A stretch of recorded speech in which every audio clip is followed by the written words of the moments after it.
Good afternoon, everyone. Just decided to go live. I was doing my video for the Brew in a Bag Pinter, the pale ale, which you can see here. Yeah, it's very hazy. It's very hazy. But yeah, this is like my third pint of it. It's good. It's malty, but it's very hazy.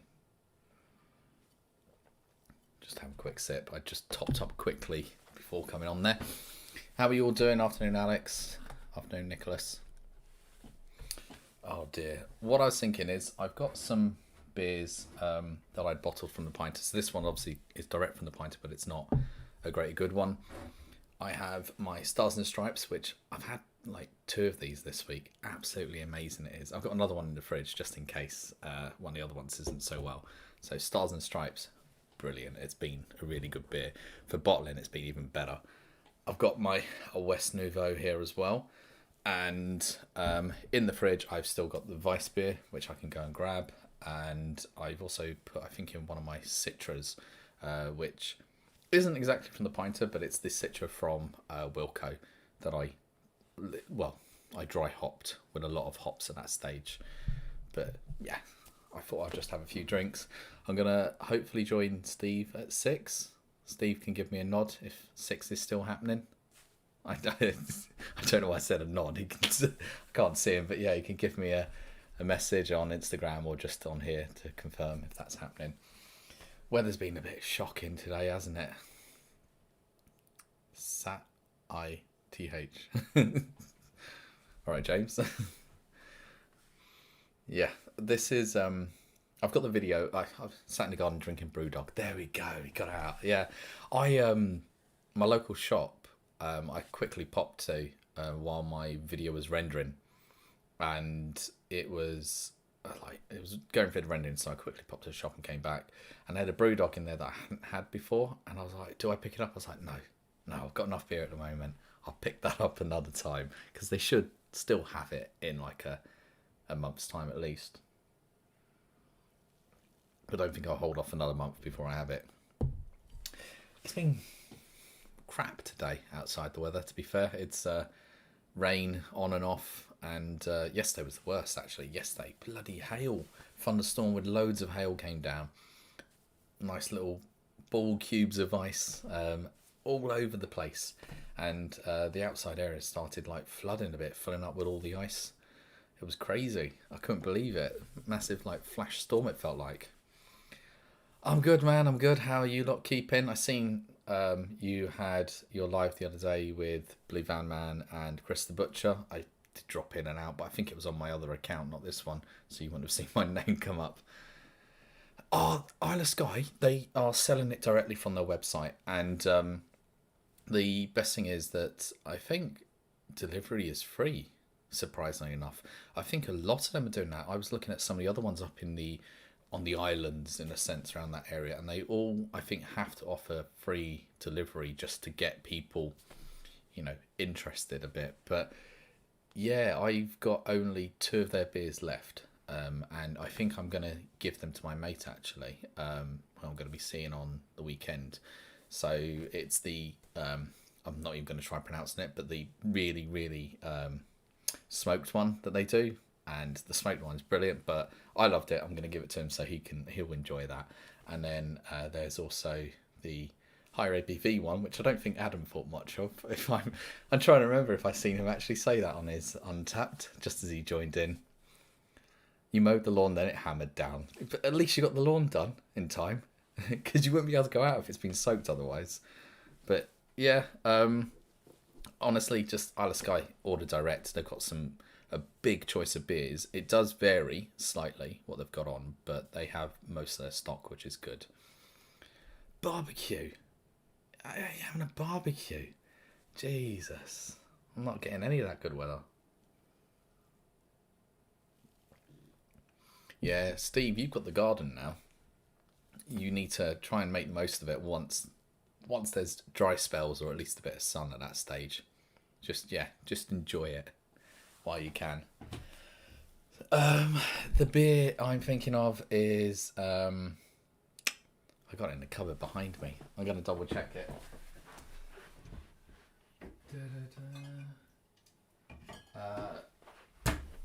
Cullen Beast. I think Cullen Beast. I thought I quite liked it.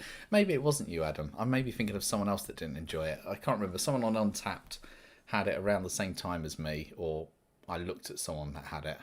Probably wasn't you. I'm just stigmatising you, aren't I? You're living the dream. Well, I've got views of some trees, as you can sort of see in the background, and a pinter. A pinter. That's beautiful. I've got some beers in front of me as well to enjoy. It probably isn't you. I'm trying to think who it is, but yeah, it's someone on Untapped, and I was like, yeah, I quite liked it. If I responded and it wasn't you, then it's someone else that I responded to. Sorry to confuse you. It's not someone else from Liverpool, trust me. It's someone from Oxford, I think. A smoky beer. There's not many of them out there that are properly smoky. And this one I was a bit hesitant on because was it actually going to be smoky? But it was, and it was really good. I really, really enjoyed it. I do like a smoky beer. It's not a one that you're going to have a whole session of smoky beers, but it's definitely one that you can sit down, drink, and enjoy. And I say it's a bit of a sipper, but it's really nice. Oh mate, I'm wondering like the person over there has got a really, really good barbecue in their garden. Not even got a cover on it or anything, and I'm like, that has probably been utterly ruined through the winter, and then now it's May. They haven't even got a cover over it, and they look like they've paid a lot for it. Absolute waste. You need to at least cover it a bit if you're spending that much on a barbecue set. Bloody hell. But what can you do? Anyone drinking today? It is Sunday. It's the weekend. Someone must be drinking. What are you all opening? I know you're on the Brewdog, James. Adam, you must have had a lawnmower beer, as the Americans would call it. When they mow the lawn, they have a beer. It's a barbecue, I think, but it depends what you would call it, because it's a gas barbecue, proper big one. But you might call that an outside cooker. I don't know.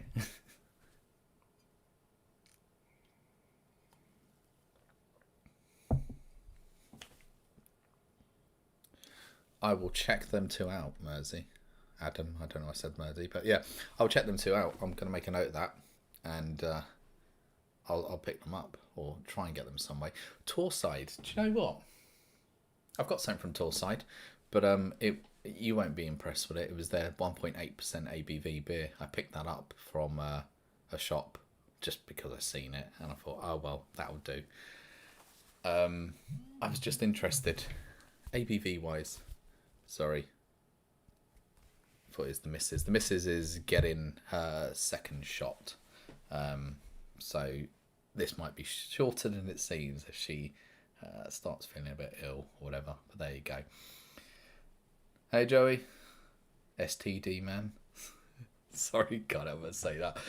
Steve, by usual, I know. How I'm gonna ask a question. How much of that did you buy? How much of that did you buy? You must have bought like 6 24 packs or something, because you got a lot. But your brew's due soon, isn't it? It should be. No, maybe it's 2 weeks, 3 weeks still to your brew. I did not watch Friday. Sorry, I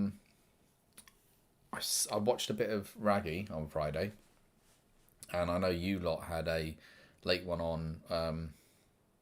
Did I join Steve on Friday? Actually, that's it. I think I watched Steve for a bit on Friday. I can't remember.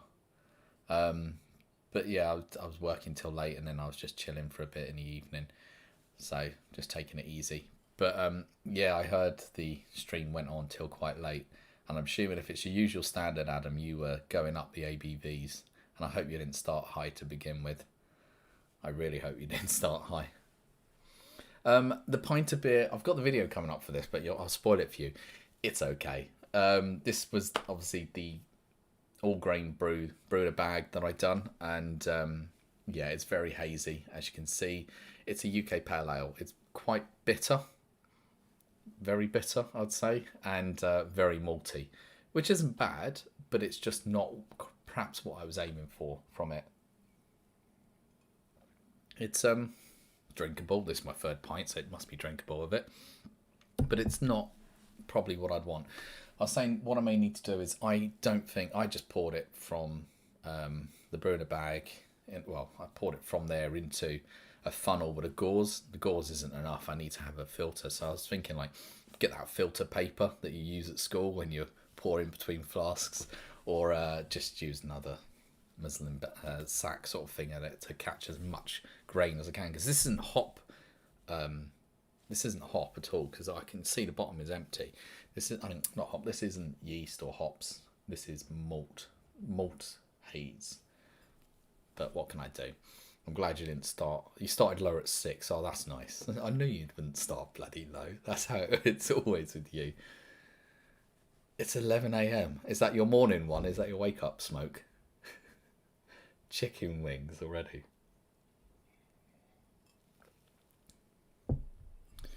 How much were you drinking last night, Disco? My God.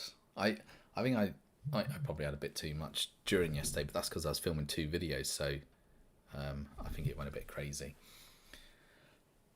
Oh, do you know what? I've held off with supermarket beers. I know they're everywhere, and I sort of look and go. The only one that I was tempted by was Lidl, because Lidl only is a week or week and a half, depends on how long it takes to get rid of the stock. But I was sort of thinking, oh, do I pick up some Lidl beers? I was interested in about 3 of them: the Calvers and the Drygate one, and the bubblegum flavour one from is it Beast? No, Boss Brewing. Very tempted, but I sort of held off. But all the other supermarkets like Morrison's and Sainsbury's, Asda, it's all going to be there for a while. So I'm thinking I'll just sort of leave it. I'm not really too concerned about grabbing them while I can. I've got loads of other beers and home brews going on.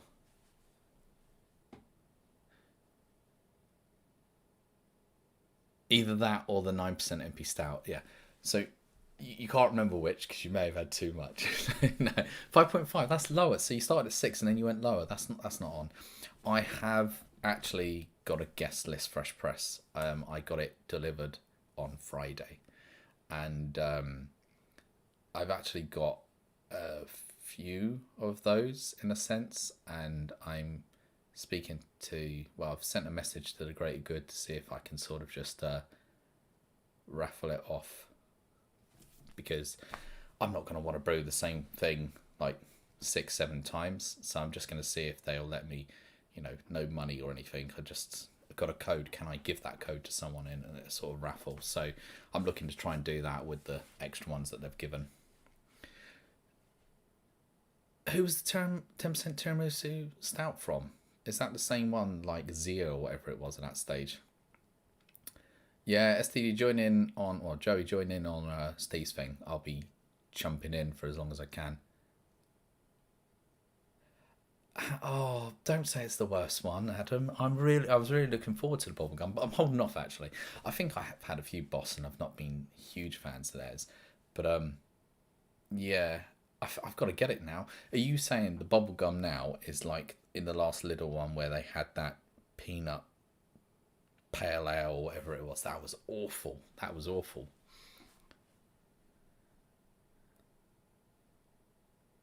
Oh, it was a good game though yesterday. Well, typical FA Cup 1-0. You're not expecting more than that, but I enjoyed the game yesterday, and I had a few beers with it as well. I think I was drinking,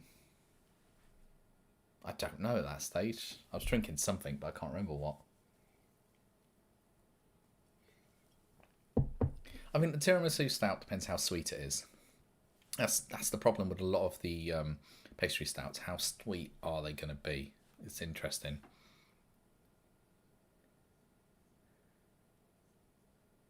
Do we have a labour shortage? Yeah, we do.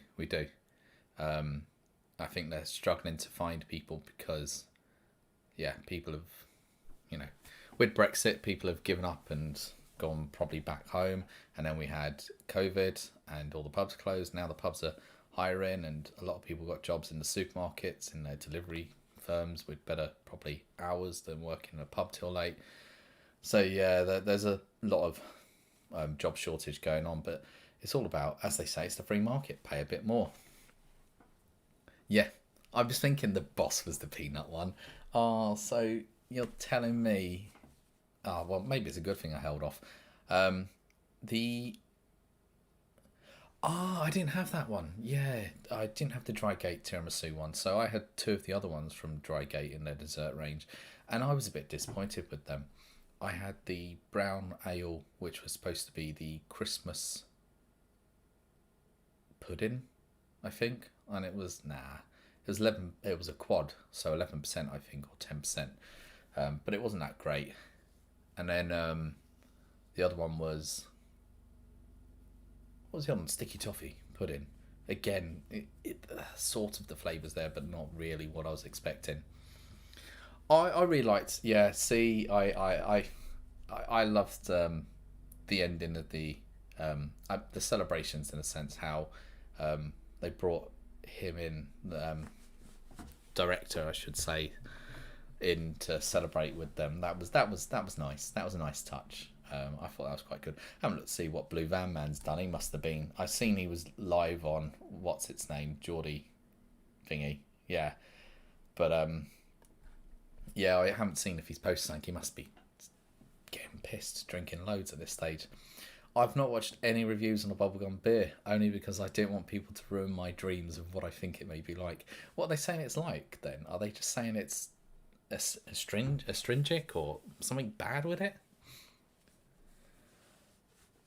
Yeah, that you may like it. I said it wasn't a bad beer. That was the thing. I don't think I liked the sticky toffee. The brown ale I liked. I could drink it, but I don't think I was getting the Christmas pudding vibes from it. You would not get in any of what you would expect from a Christmas pudding. Unfortunately, it was just a strong, sticky brown ale, but it's nice.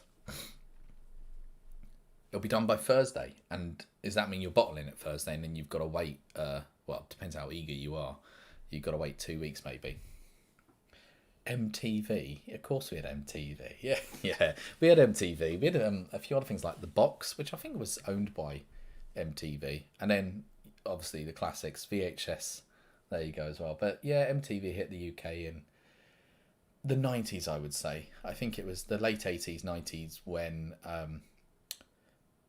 you had the satellite companies launching in the UK. So you had Sky and you had British Satellite Broadcasting, who had the square reels or whatever they were called.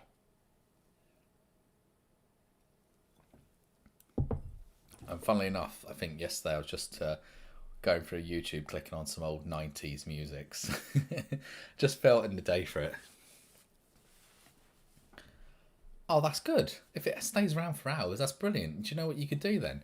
You could take some of your previously used bubble gum, keep it to the side, put it back in your mouth, and just reignite that flavour while blowing the bubbles. It would be perfect. Yeah, I don't remember him. That's bad, isn't it? Yeah, I don't remember him.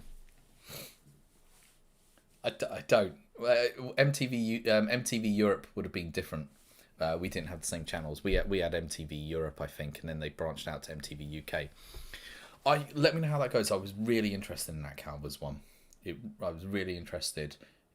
I know they do lagers. That's what they do. But it was the one along with Drygate and the bubblegum that I wanted. Bubblegum was just for the novelty of it. The other two were actually ones that I liked the sound I wanted to drink. Admittedly, I could have gone and bought them all. I think it's 25 quid to buy all the new ones, probably, and that's 12. That's not a bad price. Could be less than that actually. Could be nearing 20 quid.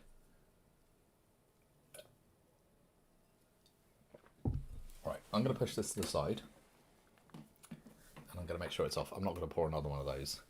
I am going to open up my Nuevo Lager, Weiss Nuevo Lager, and let's see how this looks. If it's no good, it gets swapped out for something else at that stage. Ooh, got a bit too aggressive on the head pouring at the end there. But there we go. It's yikes, I've got to move that actually. It's a bit clearer. It is clear. Don't know why I'm saying a bit clearer. That is clear as.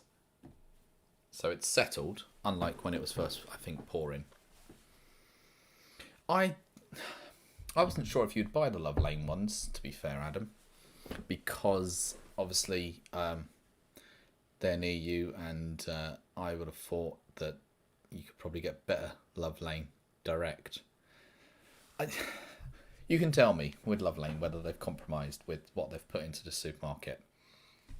Let me know. I'll be interested to see what they've actually done at that stage. See. Yeah, same colour. Exact same colour. No, this is a more ambery colour, I would say. It's got a nice... It is a lager, but there's hops in it, so it's very nice smelling.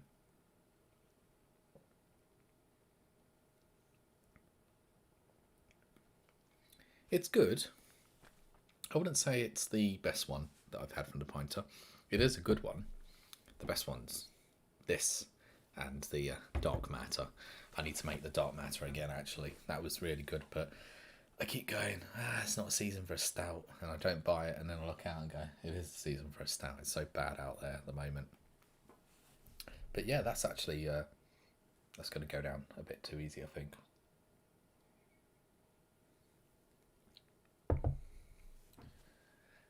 Do you know what I kept thinking as well? Yeah, Mark, you got to look in your background. You might be related in some way and get into the family brewing operation. That would be brilliant.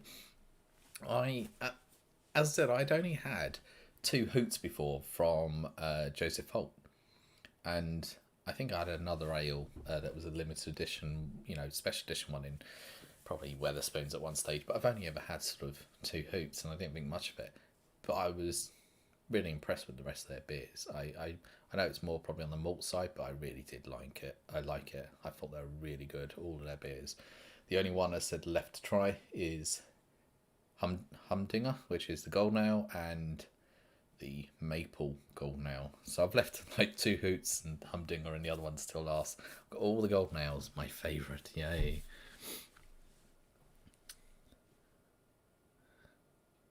Oh, okay. That's just poor on them, isn't it? That's just not. Are they going the Northern Ireland route where they don't want to sell direct to people?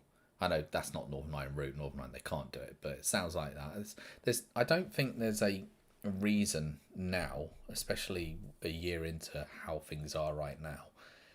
I can't see a year on how breweries are not selling direct via their website. How they've not even set up either links with other stores, even maybe to sell for them.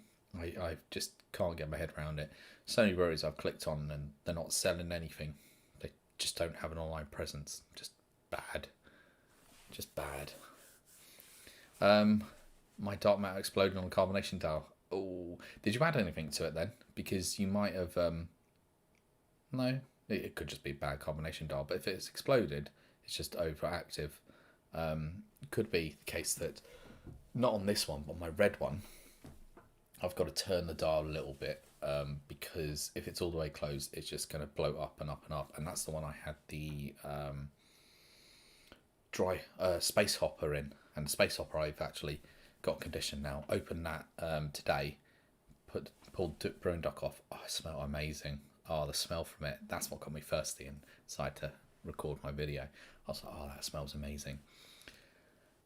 Yeah, sales teams in general don't always have a clue. I've never had the mild of Joseph Holt. I need to get up to Manchester and just try their milds.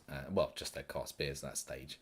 Are they still cheap in their pubs as well? Not concerned about price, but I just wonder if they're like Sam Smith's in London who have gone through the roofs. Am I related to Ian Hislop? Myself? No. Not at all. Got no relation to him. Why do I look like him? Oh dear, that's scary. Their website was to charge me £6 delivery, and he lives 6 miles away. Yeah, that's poor. There's a few places that I've looked to order from locally, some breweries, and I don't get the rate that they're charging, particularly when there's a shop near me where they drop off. They do deliveries to a small independent shop. They drop off some of their range to, and I'm like, well, if you're going out doing that, surely you could also cover locally for free as well, or a lower price. But they want to charge like, if you don't order 60 quid, they want to charge 8.50 delivery. I'm like, I'm good. That 8.50 can be used better elsewhere. Definitely. Yeah, shaking it up means that it's just the yeast and the pressure's built up at that stage. Yeah. Question though, if it's exploded out, this is after you took the brewing dock off, I guess, and so it's level that way. So yeah, it's probably pushed out. Oh, what a waste of beer. Can't believe you wasted beer like that. That's terrible.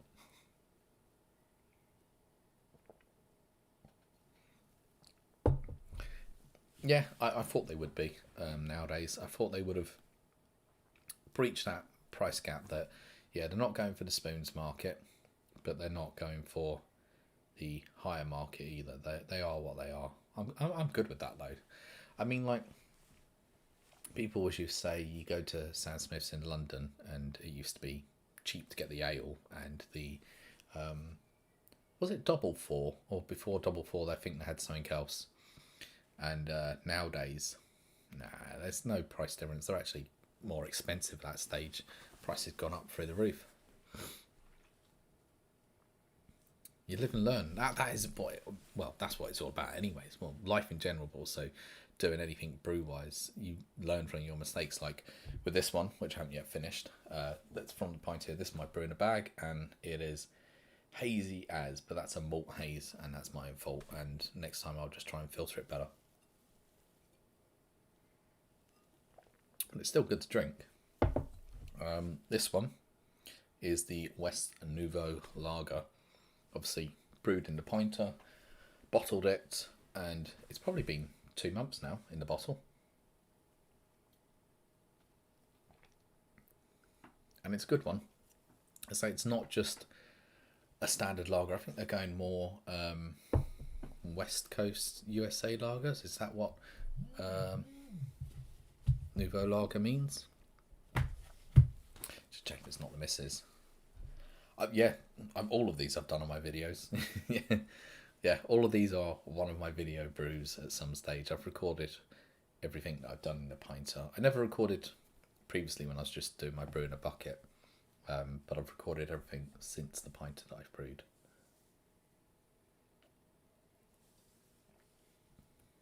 And I keep getting tempted, I keep having to resist to buy brews for the 40, pint brews, and I'm holding off. I really am just holding off because I'm thinking I'm gonna have to bottle that. I don't have corny keg. It would be nice to have a corny keg. That's saying if and when we sort out what's going on. Yeah, might be something for me to get a corny keg so I can store the beer, because it's less hassle than having to bottle all the time. I've got a mix of 500ml and 330ml bottles. The 330ml, I deliberately bought some of them because I knew they'll come in handy. I think I could have put the Stars and Stripes into a bigger bottle, but it's it will do. It will do at that stage. I'm just checking. I am on live chat, aren't I? Yeah, not top chat. Just making sure. I've done that so many times before, not paying attention, and just got like top chat by mistake. That's an absolute mistake. The Weiss Nuevo though, this is still got good carbonation. I know it's not the best of glasses to put it in. I'm just going to swirl it round to show you that there is actually carbonation in here. I hope that filters, but yeah, there's bubbles coming around. There is carbonation.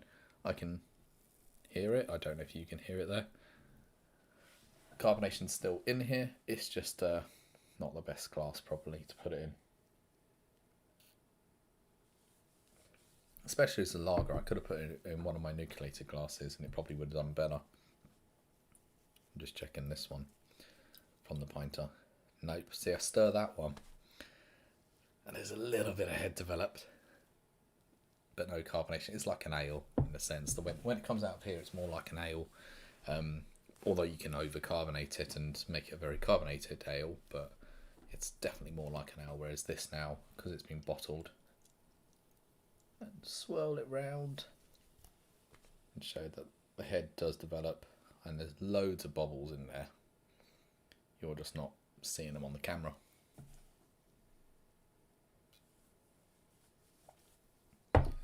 I've only done one cider, which was the Pinter one, the Waltham Forest, which is like a Strongbow dark fruits style one. Yeah, I probably need to redo that at some stage. My one leaked, and I just put it in anyways. It poured out. I'd lost some of it, and when I measured it, I should have brewed it short. I didn't. When I measured it, the ABV was, I think, 3% or something really rubbish like that. So I just mulled it. Mulled cider in the end. The Dark Matter one is like a coffee based one. It is an espresso stout. But I haven't made one myself. No, I need to do more brewing. I haven't done as much brewing as you'd think. No, I need to do more brewing. It's just a case of if I brew it, when am I going to drink it? Especially as I'm buying all these beers for my sort of UK brewery project. I've got 3 more breweries in my cupboard over there that I've just ordered. That came this week. Yeah, that'll be. I done J, so that'll be KLMM. There we go. Yeah, when we were discussing that on yours on Friday, the Nuki Brown was a thing I was unsure about. Not the Nuki Brown itself, but I mean the dry hopping of it. And Adam, you're better placed than me. You've got the knowledge on this. Honestly, I'm coming out to you.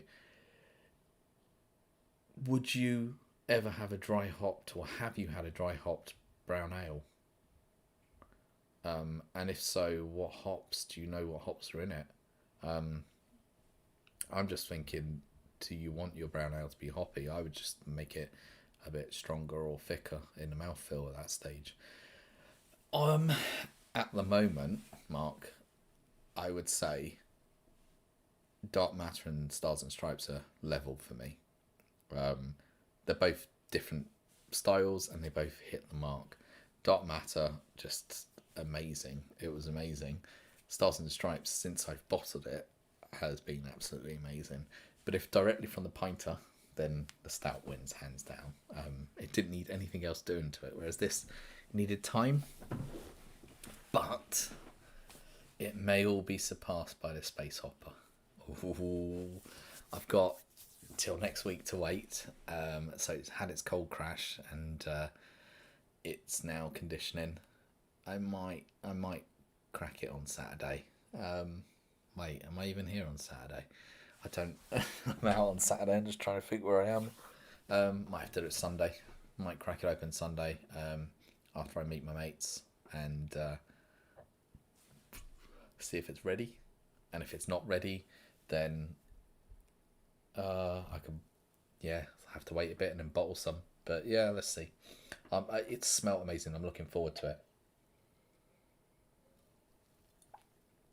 I think with stouts now, I'm not sort of the person that goes for a stout in a summer period, apart from maybe like a nitro cooled stout at the pub. At home brew level, or even bottled wise, I don't have stouts in this.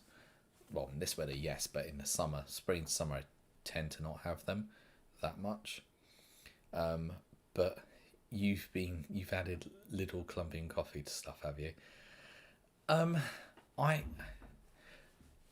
don't really drink. This is the weird part. I don't really drink coffee. I should get into it, shouldn't I, at this stage?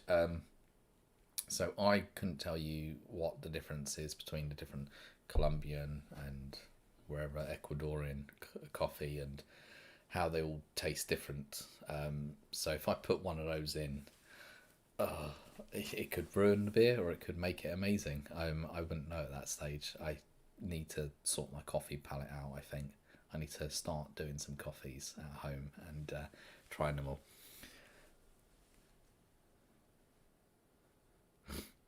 Yeah. I was sort of saying to him that if you're going to do the brown ale, then it's a case of probably adding in extra. As say for Steve was saying, chucking some spray malt, some dark spray malt, so that you're not diluting the colour or anything, and doubling down on the colour at that stage. But also the idea that you're creating more body and mouthfeel with it. Maple syrup, yeah, that's the thing, but maple syrup's bloody expensive, isn't it? Well, in brew quantities it wouldn't maybe be, but if you're doing 40 pints, it could be. You end up using the whole bottle and that's £8, mate, at that stage. Or more. Yeah. Be careful with that. But yeah, I don't think dry hop in a brown ale. I've never had one. It could work. I might have had one even. I don't know if Cloudwater have done them. I've had a few Cloudwater ones, brown ales, so maybe. Who knows?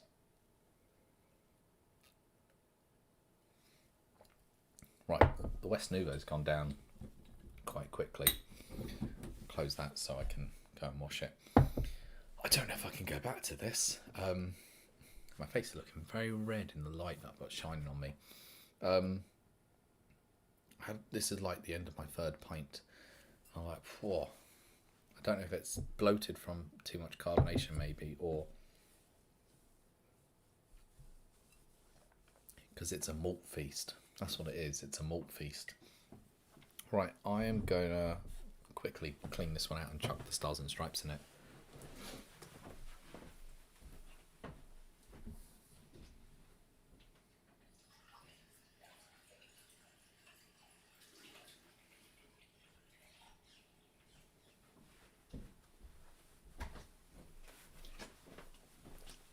Only give it a quick rinse, and I'm using the lovely Joseph Holt sort of ale glass. Love those ones.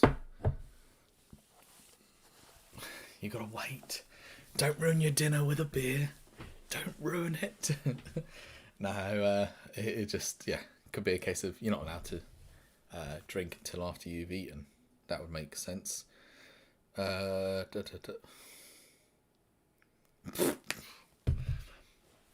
sorry, my mate just sent me something stupid about Brewdog and whatnot. Oh dear. Right, I am just leaving this to drain off a little bit. I'm just double checking that this is locked on. It is. It's an absolute drippy mess, that one, unfortunately. Adam, I will see you on Steve's at 6. I won't be on here for too long. I've got to lean over and look at the time. It's only 38, bloody hell. Yeah, but I'll try and be on Steve's, but I don't know how long I'll be on there because it's all down to the missus at that stage. Whoa, I don't know if you caught that. My days, that was a spray and a half on me. I'm just watching the replay. Wow, the smoke. Wow, that is crazy. That is crazy. It's not bobbling over, just a lot of pressure in there. Wow. My days. All right, stars and stripes. In we go.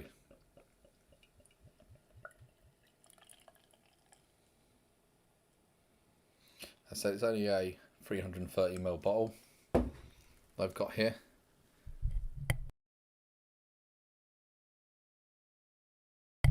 And hold it up as best I can using the light behind me. But again, it's, for me, there's a slight haze to it. It's not entirely clear, but that's fine. Oh, hang on a minute. This one, I don't know if I washed out the glass properly. This doesn't smell like the other ones. It doesn't smell like the ones that I had on Friday or Thursday, whenever I had them. I'm going to try it, but I might have to go for the second bottle downstairs. I'm nervous on this one.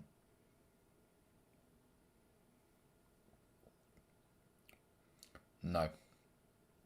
That bottle has gone. That's a goner. I'm not drinking that one. I said the smell is like a damp cloth. That one's gone. So I think I need to change the seal on this bottle, because that is not right, that beer. I'm just moving the seal out so I remember to do that.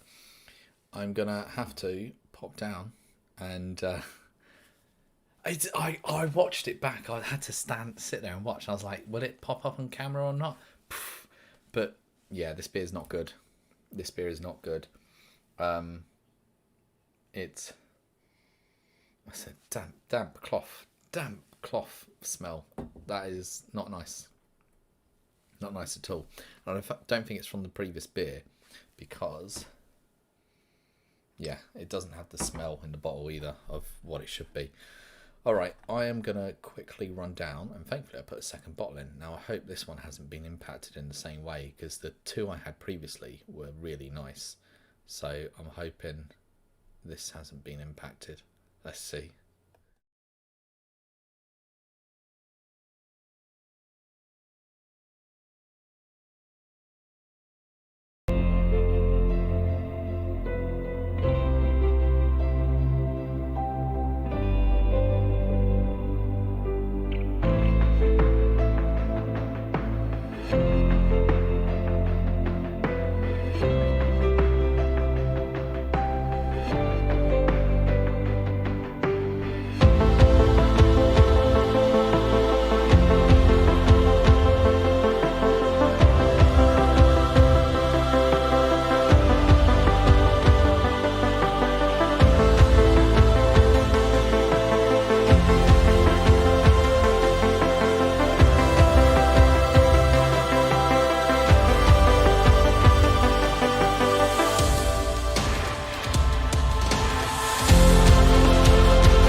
Fair bit of kickback. Bloody lot of kickback, mate. I was not expecting. I opened it slowly as well. I'm like, poof. But do you know what? I had to wash my face slightly as well, because that beer is not good. Whatever it sprayed over me, not good at all. Not good at all. Right. I have a second Stars and Stripes.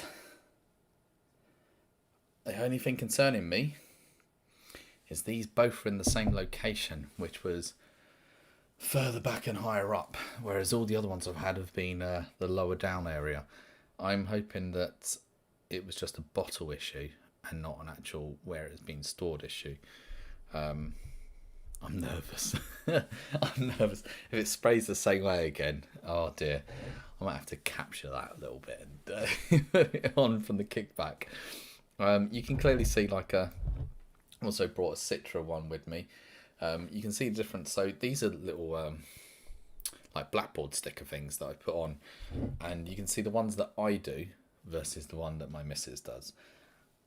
Yeah, I just write it on with a little code underneath to let me know what it is when it was bottled and that, and then she does an actual bit of artwork on it, unlike me.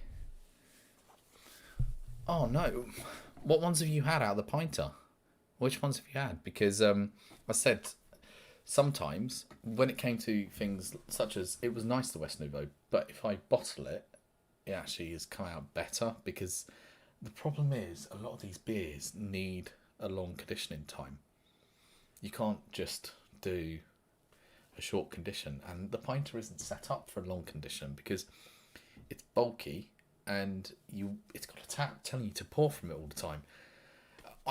I've had the issue with being cloudy. I haven't had a proper clear brew. But then, as I say, this one is difficult to sort of show because there's so little left now in here.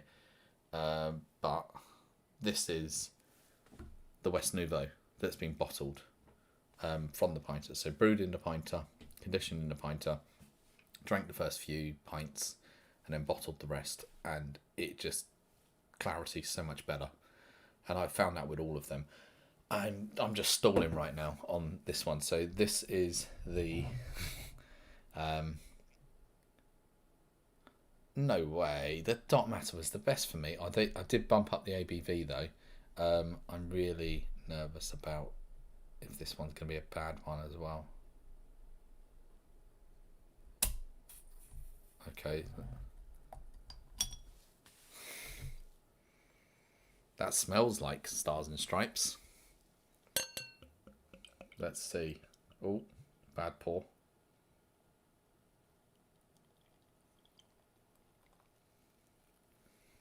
Okay. And it smells like, yep, Stars and Stripes. There we go. I've done that though with mine as well, Bubbles, and I didn't move it and poured it from the fridge, and I think it may be the case of where it is in the fridge. If I open the door, close the door. If you have a small little mini fridge that you never open, it may be perfect. But my fridge, I'm opening, closing, and the missus same. So I think it's just constantly being bashed about that the sediment isn't actually settling.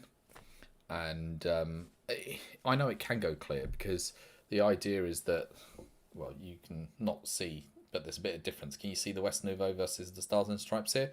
This is so much clearer, so much clearer. But both from the Pinter, they can be clear. It's just all about leaving them to settle. This smells amazing. Oh, thank God. The other one I said, bad bottle. Smelled like a damp rag. Oh, horrible. But this, beautiful. That is Stars and Stripes. That is beautiful. I can't remember now. Did I chuck extra hops on this one as well? I think I did. Yeah, so this is my Stars and Stripes. That's probably why it's not fully clear. I did do the hop tea on this one, didn't I? So this has got extra hops as well, but it's beautiful. Stars and Stripes and once Pilsner. As I said, I'm going to admit there are flaws with the system. And the flaws with the system, you can see immediately. Look at my tap. I need to tighten it. The drippiness of it. The dial on my red one is terrible. Not fitted correctly or not working correctly. But for what I need it to do, which is I want to brew small batches. I don't want to do, because even brewing small batches, look at me, I'm bottling them because I'm not getting through them all. Sometimes, like, the dark matter didn't last. I got through that very quick. But on the other ones, I'm not getting through 10 pints in 1 week, especially if it's just me. And you want to mix up a bit. You don't want the same all the time. I mean, 10 pints of Stars and Stripes may be a bit too much at that stage. So if you mix it up a bit, and that's why I like it. It's a small vessel for me to brew in, but then I like to bottle some away and keep for a later date, as in now, so that I can go back and reappreciate those beers that I brewed and go, that was a good one. And I really did like this. I remember this one now. I remember when I recorded it. This was like a milkshake. It was very hazy. It's still hazy now. But you can see my finger through it. It's not as hazy, I don't think, as it was. And it was just like a massive milkshake flavour of tropical fruits. It was beautiful. I remember that. And that is still great. But then, as I said, I've dry hopped it. So I don't know how different that is from the normal Stars and Stripes. But I've added in my own hops to improve it. The ABV of this one is, I think it's 4.5, 4.5. But it's a really good beer, If it's lively, it probably means that, see, what I try to do with the pinter is I try to vent it earlier. So some of them I've tried removing some of the gas before I put it into conditioning. So you undock it and then I remove the dial a bit to remove a bit of the gas, especially if you see it's a bit bloated, and then I put it back again. So this way it means it's not going to overcarbonate, because all of that extra is going to be taken into the beer when you're conditioning. So if you see it's bloated, do release and get it down to a normal size. On the bottom you'll see the bloating where it bulges out. But aside from that, the idea is to at least a day before do the carbonation dial. And I tend to find, and I don't know if this is, others can pipe in and confirm at this stage, for me, if I were to do the carbonation dial on the Thursday and then pour on the Friday, I tend to find that it's better on the Saturday or Sunday than the Friday. So maybe it's a case of doing a carbonation dial on the Wednesday, pouring out, the small bit at the beginning, and then having a pint just to see how it tastes, and then waiting a day or two. It always improves after a day or two, especially, I think, the amount it's active goes down, mainly because of how the pinter is, and you've let air in, so it reduces the carbonation level. But yeah, with Lively, it's definitely a case of just making sure you vent it a bit and maybe leave it a little bit to calm down. How long they last varies. So Cracker Jack, it all varies. If you have your pinter and you have a pint and drink it, and then you left it for 5 days, it'll be perfectly fine. Because you've got to think of the main concern and the main issue with a pinter overall and all beer is oxygen. And when you're turning the dial, what you're doing is you're letting out the excess CO2 out, and the CO2 is a blanket on top. When you pour your beer, you then don't have as much CO2, and there is oxygen coming in, mixing with the CO2 blanket on the top. If you pour just a pint, then your blanket is a bit CO2 and a bit, oxygen, whatever else is in the air at that stage. But that shouldn't affect your beer. If you pour half of it, you can suddenly see that you've got all of this above, which is not as much CO2, and it's just mainly general oxygen or air around. General air, more oxygen in there. Oxygen is bad for the beer, because air is mainly nitrogen plus CO2 and oxygen, but the oxygen 20% comes in and starts diluting your CO2 blanket, and that's what puts the beer off. So the more you pour to begin with, the less the pinter lasts. So if you pour that first pint, then you're still probably up to about here, and you're fine because you've got a good blanket on top. If you were to pour 4 pints, then you're looking at the lifespan of the pinter, if you didn't touch it again, being maybe 3-4 days. It just depends how much you're pouring. That's why I say, if you pour a pint on the Thursday and then you come back to it the day after, I feel that it's less lively because you've let the O2, the oxygen in there, but it's also a case of it's just had a bit more settling time as well, and it just seems to taste better. Don't know why, just tastes better. But yeah, I thought I'd just sort of explain. So how long it lasts is down to how much you first take out of it.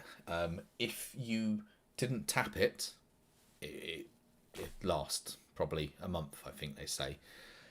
But once you take something out, then you're easing into the time, but it depends how much you take out. Yeah. For me, I don't add carbonation drops. I'm not a fan of carbonation drops.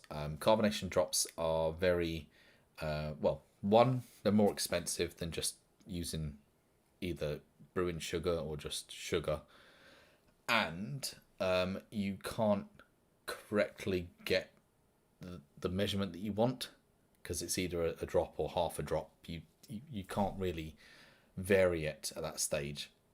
So I tend to actually go with, I've got brewer's sugar or brewing sugar, which is fine sugar, and I use that, and I add it into the bottom of the bottle in a mix. So to sterilize it, I mix it into hot water so it dissolves and is sterilized, so boiling water.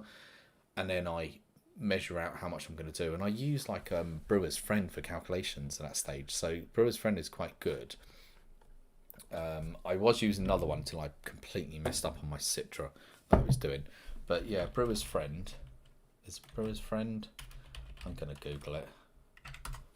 Brewer's Friend and its priming calculator.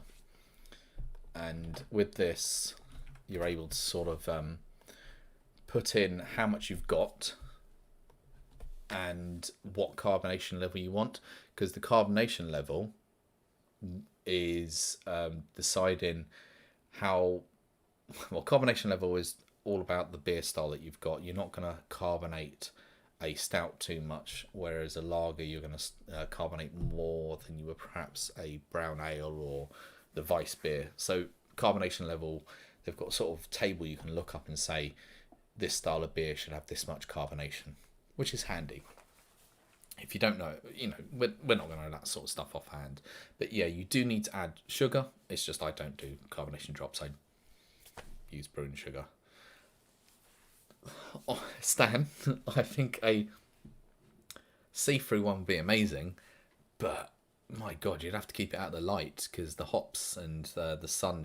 If you ever had, like me up here now, if I had it up there, it would be ruining the beer right now with the light shining through, because the actual UV ruins the hops, and that's what you get, that sort of skunk smell from some of the beers that are in glass bottles or in green bottles.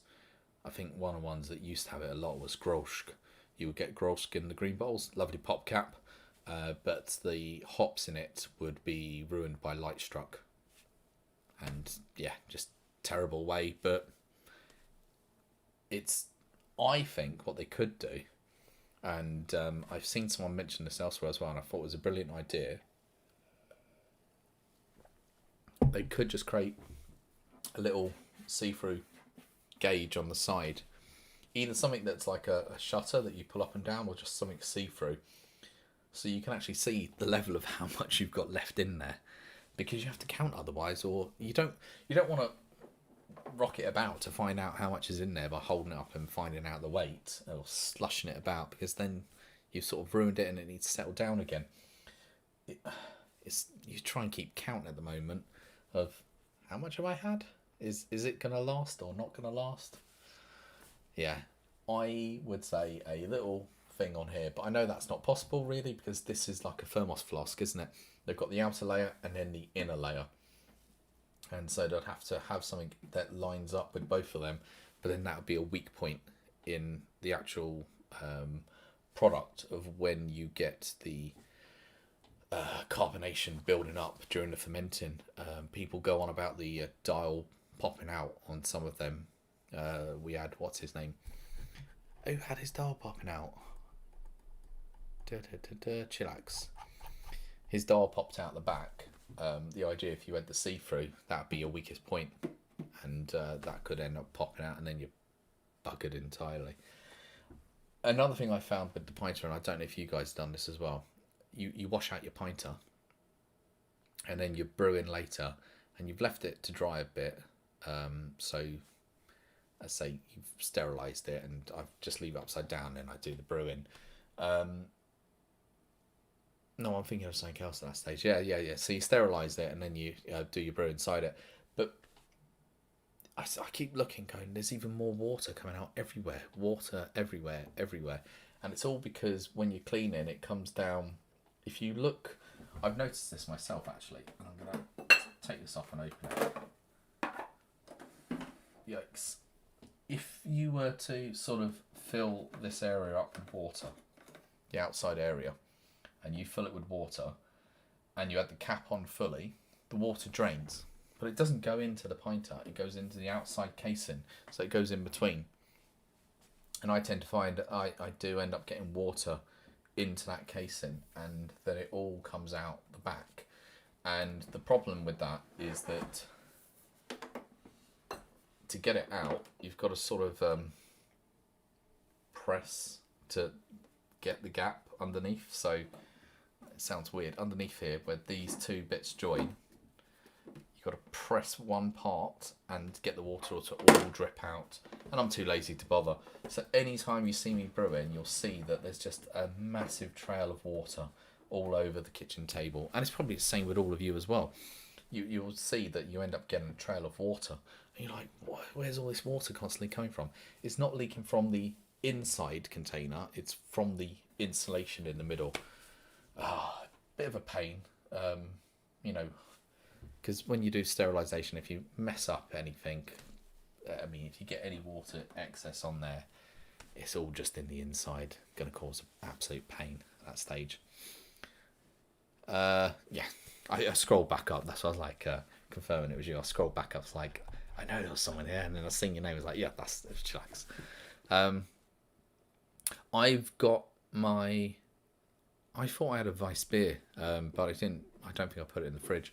I've had the Weiss beer, and I've got it up in the cupboard at the moment, where it is, just settling in the bottle, as I say. Yeah, that's the problem, isn't it? It goes into the casing as well. That's why sometimes it is okay probably to get water in here, because at least it's clean the outside casing. I just wondered, it could have been worse. I know you had the stout that exploded. It could have been a dark, the Wolf and Forest dark fruit cider. That would have been a nightmare to clean.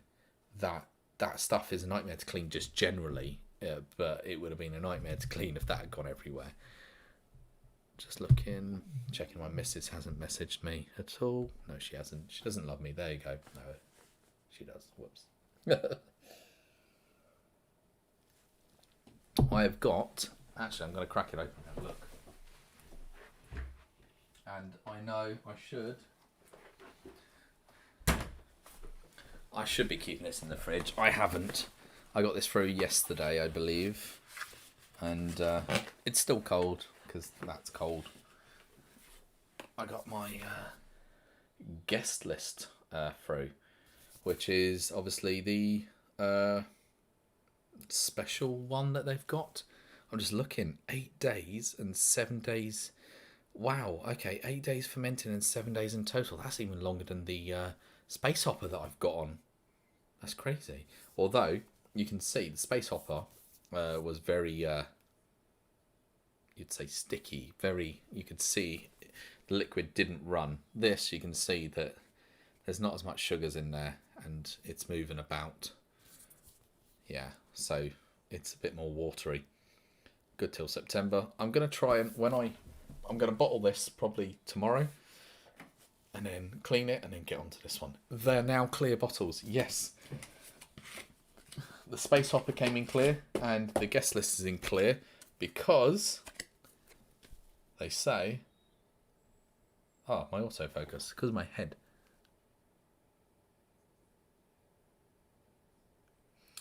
So, supply chain shortages. So they've sent it out like that. And I love that they're so green that they've included a card as well. Just a very nice card as well. Proper quality paper. Very green. I don't agree with the way that they try and put out their green credentials at that stage. Mark, I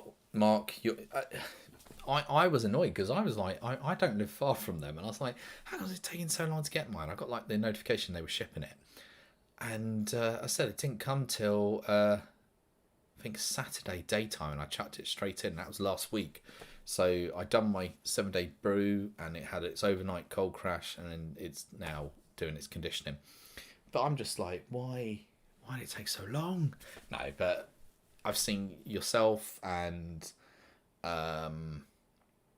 someone else, Liam, Liam Roscoe. He's going to be ready before mine as well. But let me know how it's going. I'm keeping an eye on the Knights of Pinter Facebook group. If I get the word out properly, Knights of Pinter Facebook group, just see what pictures people are putting up there. I'm interested to see how the space hopper comes out. But when I took it off the brewing dock today, it smelt amazing. It really did. I was like, that is a good brew. The hop level on it smelled brilliant.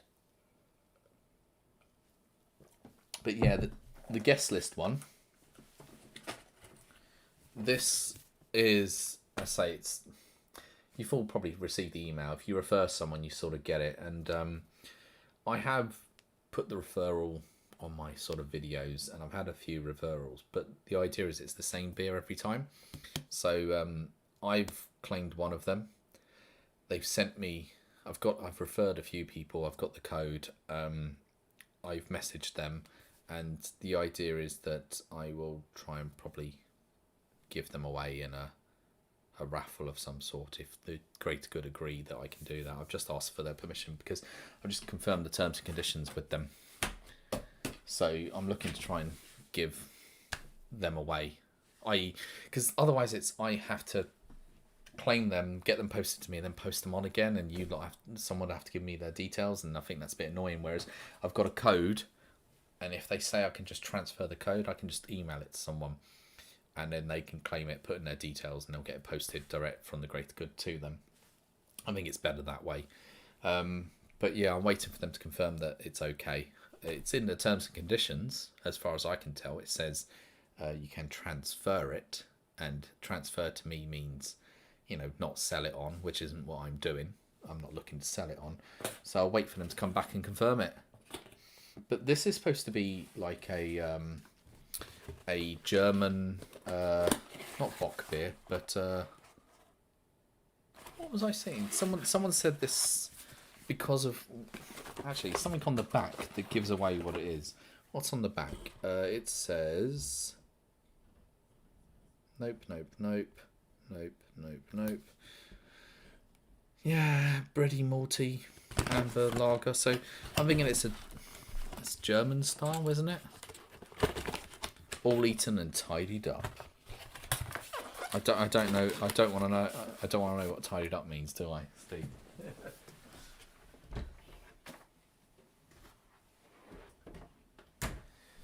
I know people recommend you keep them in the fridge. I'm not keeping mine in the fridge. I've got cupboards on walls, in a sense, that are connected to outside walls.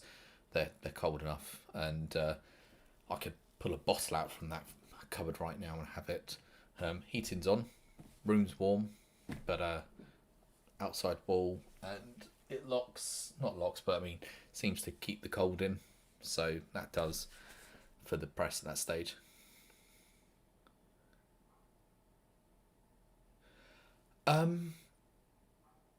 I found that for me, and I've heard people say this since, Jonathan, that I got a yellow pinter to begin with the yellow dock, and I ordered a red co-pinter so that I could have a colour to differentiate. But they sent me a yellow co-pinter, and I sort of said, you sent me the wrong colour, and spoke to customer services, and then they took it back and sent me another one. But I've read somewhere they're saying that obviously you shouldn't mix colours, so one brewing dock should be for one colour. Now I could get it because the spec may be slightly different, but the spec can't be that far out that they're making brewing docks different for every pinter. That doesn't make any sense. The colour is just a colour. It's not the actual spec changing. I had a bit of issues with my red one, actually. I had more issues getting the cap off the bloody space hopper than I did with getting the brewing dock on. But whenever I use my red one, I always find it's taking me about 3 or 4 attempts to get the brewing dock actually on. And it feels like I'm fighting against it sometimes as well. Whereas this one, the yellow brewing dock onto the yellow pinter, just perfect. As long as I obviously get I know where the line is by sight now, where I need to go and then put it on. But yeah, with the red, it just doesn't like it. And I'm concerned with the red as well. I need to actually, the red's got so many issues with it. Sorry, the red co-pinter that I got, I need to actually pull out the handles a bit so that it doesn't turn, because it seems to turn a bit. And I'm concerned that I've seen people have it when they've put the dock on and they've accidentally turned the cap at the same stage, and then they can't obviously undo their dock, and they've wasted a brew, and the pinter in a sense at that stage. Yeah.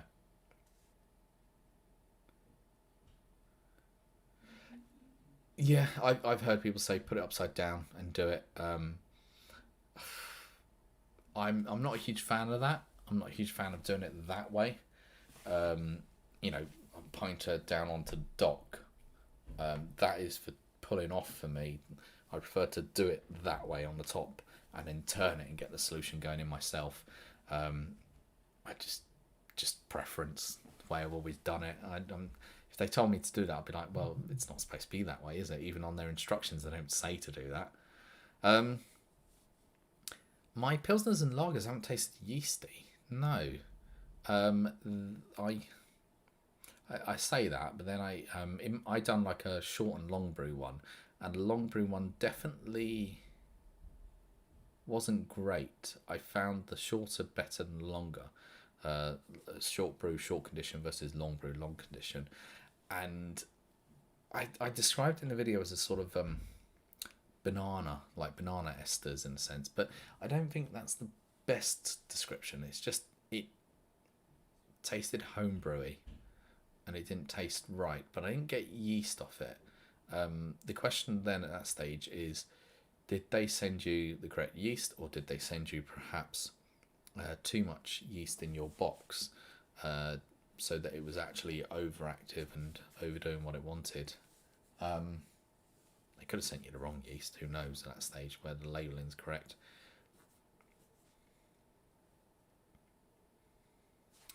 Yeah, chillax and Jonathan. I, I mean, I've had issues with it as well, and I'm, I will admit, I'm not here to, I'm not paid by them. I'm not in any way affiliated with them. I like the system. I like the possibilities with the system, but there are issues with the system, and there's also a concern in my head of they will need to sell replacement parts, because this is plastic, apart from the metal cap in a sense, and this bit, but not this bit.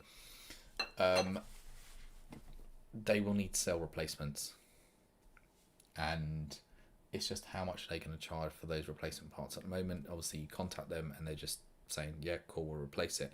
That's because everyone's within their 12-month warranty. What will they do once we're nearing, say, September, October, where people are past their 12 months? What about when we're in 2022? They will obviously have to sell parts, and I can see lots of things like this. This isn't a necessary part, the cap, that much. It's not that necessary. It's just to keep things away from the grill area. But yeah, these seals, the rubber seals, they break. You know, they go hard, they go stiff. There's a lot of rubber seals involved, and they've built it so that it's all replaceable. It's just how much they're going to charge for the parts will be interesting to see. And will you need to do like a pint of MOT just to get it all back up to speed? Because you wouldn't want it breaking and blowing on a, you know, when you're brewing at that stage, because they may not be as generous in sending out fresh presses as they are at the moment. But at the moment, their customer services are amazing. Can't fault them. But I'm just thinking of the longevity of the product, and I know there are some build quality issues. Anyways, people have had. I say my yellow's been perfect. The red's been, yeah. I should have probably raised it as an issue with them. Can't be bothered now. I've had it for 3 months. Who cares? I'll put up with it. Might change it. Yeah, take it to a repair shop. Yeah. You can set one up at that stage. You can be the pinter repair shop. There's a lot of people selling pinter accessories on Facebook and eBay, which are handy, but I wonder if people will start selling the replacement parts maybe. I was tempted, Mark, but because I've not done one brew to the next, and they do not give a description of what the yeast is. They just obviously have their label on it, but I'm assuming most of the time they're using for the lagers or even the pale ales the same yeast. They're probably using like a USO4 or something at that stage. I'm being tempted, but I've never done it at that stage. That if you're going from one brew to the next brew and it's the same brew, then it could be good because the yeast can impart more of the flavours it's taken on from the first brew. But if you're going on to a different brew, so say you're going from, I don't know, something hoppy to something clean, then it could impart some off flavours. So you've got to just be careful with the yeast at that stage. But I've not tried it. I'll say go back to like the Pinter and its green credentials. I think I've raised this before. I don't think they should be doing the whole we've saved this much, whatever. They love to push about their green credentials, and I know that's probably how companies are right now, but they're not actually that green if you look at it, because the brewing process involves you washing out the pinter and then filling it with water again after. Then you're cleaning after, which takes a bit of water. Then you may bottle like me, and then you've got to clean out the bottles. All of this is water that a brewery tends to reuse or recycle in one element or another. They're the bigger operations are more geared up for reusing the water compared to us at home that just pour it away. And then the packaging, the plastic is plastic. They say it's recyclable. Yeah, if it's plastic. But why is the yeast coming in little plastic bottles? Yeast doesn't need to come in plastic bottles. Yeast come in sachets everywhere else. Why is their yeast not coming in a little sachet? I don't get that. Why are they doing that way? Why is the cleaning solution coming in a bottle? They could put them in sachets, and it would be easier. They could be paper-based sachets, and that'll make them greener. So the green credentials is whatever. I don't really care about it.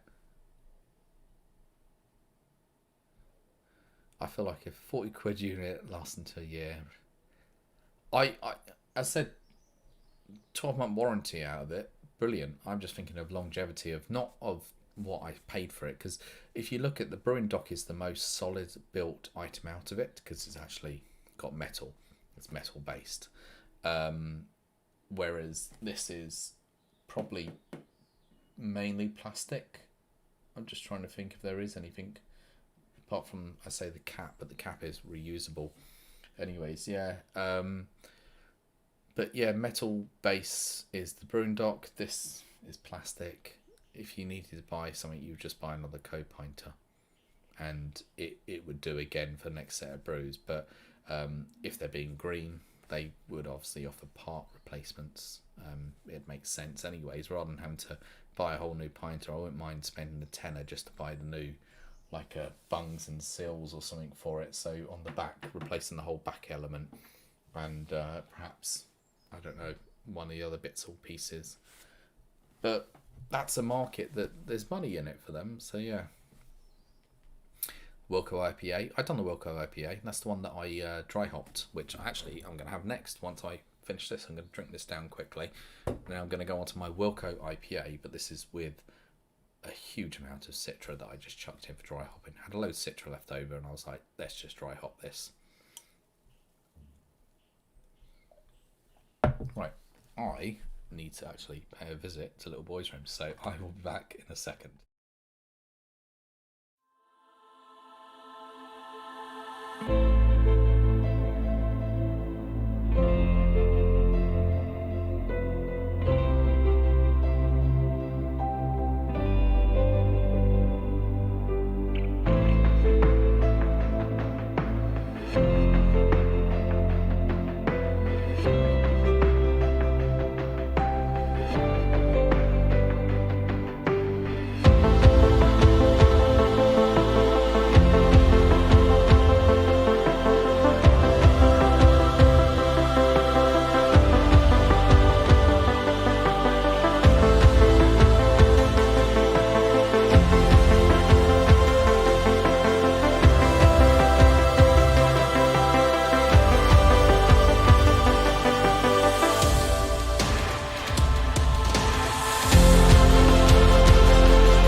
go.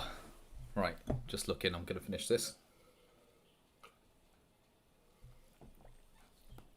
So that was my, I said, Stars and Stripes from the Pinter, but I had added a hop tea after the brewing stage. So it brewed for 4 days, 5 days, yeah, 5 days in total. Then I added a hop tea, which was, it wasn't Simcoe, because I know Stars and Stripes has Simcoe. I replaced the Simcoe with something else, but it's really good. It was great to begin with, a massive fruit burst, and the fruit has mellowed, as you would with hops anyways, but that is still a massive fruity beer, and I really am liking that. I do still have a bit of my West Nuevo left. I'm jumping between beers at the moment. I haven't paid attention. What time is it, Steve? 5:20. What time are you going live? Let me know. Right, I'm now going to open my Wilco IPA, but it has been hopped or dry hopped with a ton of Citra, and I'm nervous now. Every time I open one, I'm nervous that it's going to have gone bad in some way. I'm hoping it hasn't. Okay, no squirt in the face on this one. Let me use this glass, which is just the water.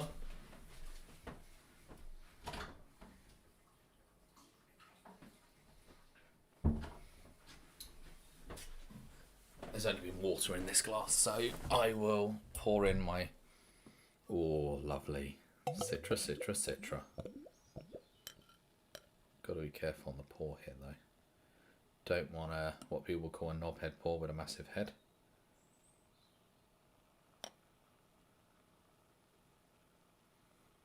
Attention to detail. Paying close attention to this as I pour it. Here we go.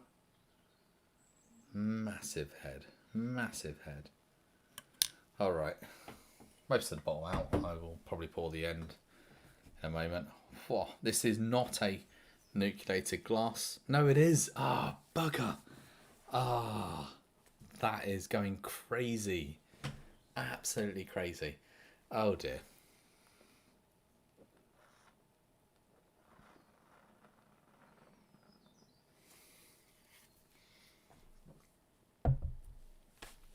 Do you want a flake in that, love? Bloody hell. Oh, I didn't realise this glass was nucleated. Look at it. That's just going to create a crazy head constantly. Ah, what a cock up. Oh, so far, the foam has been very citry. Wow, that's nice.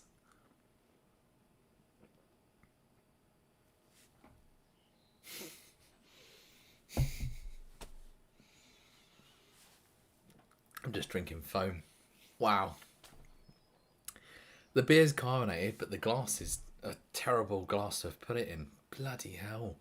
I didn't realise it was a nucleated base. I'm going to pour this away quickly over here. I'm going to just pour the last bit in here and just see how it comes out. Like, this is the end bit with yeast and whatever else. Yeah. Even in a non-nucleated glass, it's got quite a bit of carbonation. You can see the yeast, how murky that is there at the end. Whereas this is much clearer. But if I turn it towards you this way, look at that. All because the nucleated base at the bottom there is kicking up the beer. And I'm just constantly wanting to put a bloody flake in this. It is absolutely crazy. Oh dear. I feel full up with foam at the moment. I'm going to have to try and get into the actual liquid at this stage rather than just drinking foam.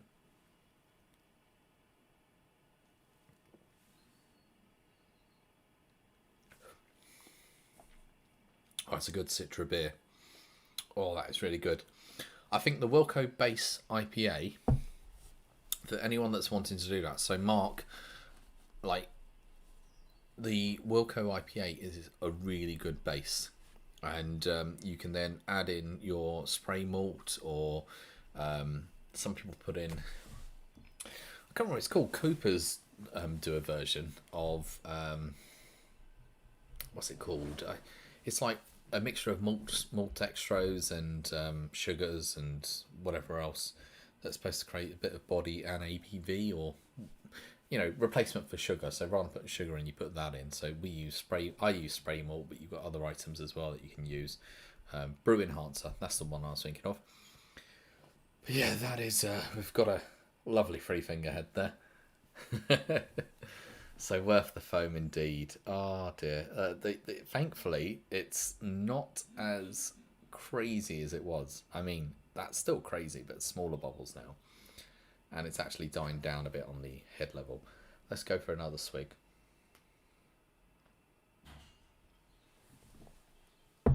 Which reminds me, I'm going to put this back on. Whoops. I got the wrong angle there. I think I have. Let me turn that towards me, because I'm trying to do stuff at an angle that I can't see. I've actually put the wrong tap on. Just realised. I'm supposed to have the yellow one on, but I don't think that makes. Don't think that makes a difference at this stage. Let's see. That's the one from the co-pointer. This is the one from the yellow.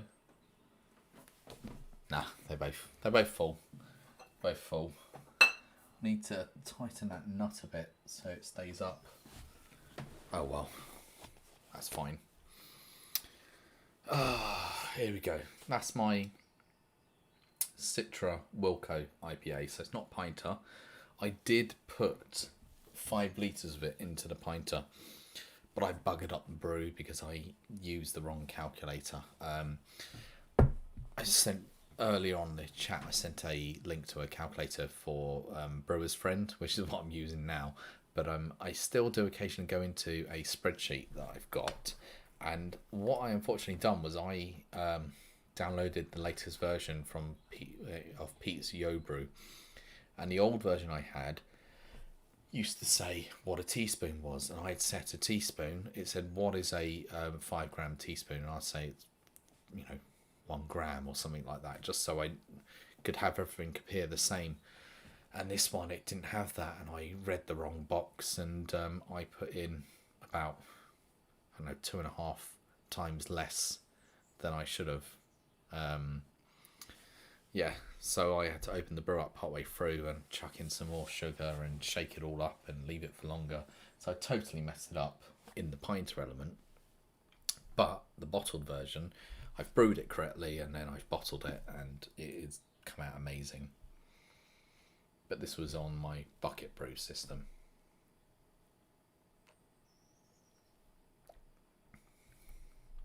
I do like Citra.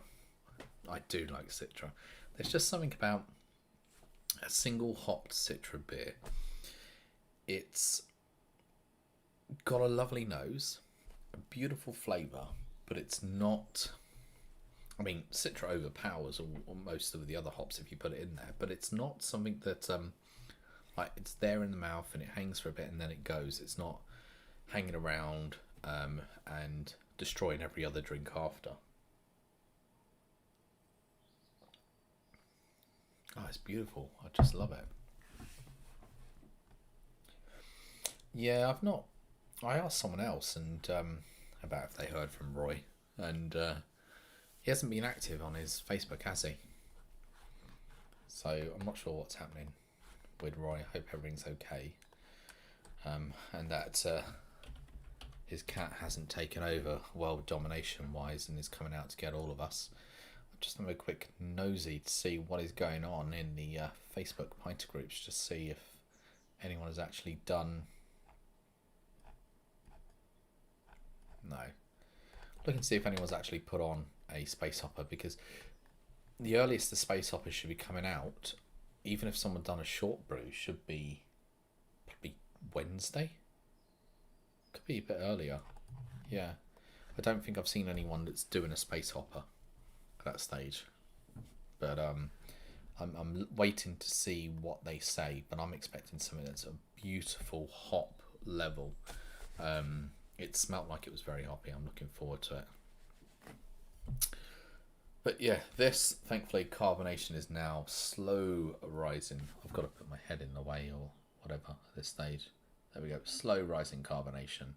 Not the crazy carbonation I got in the beginning. Nice slow rising carbonation. Beautiful citrus smell. Lovely. Beautiful beer. Love it.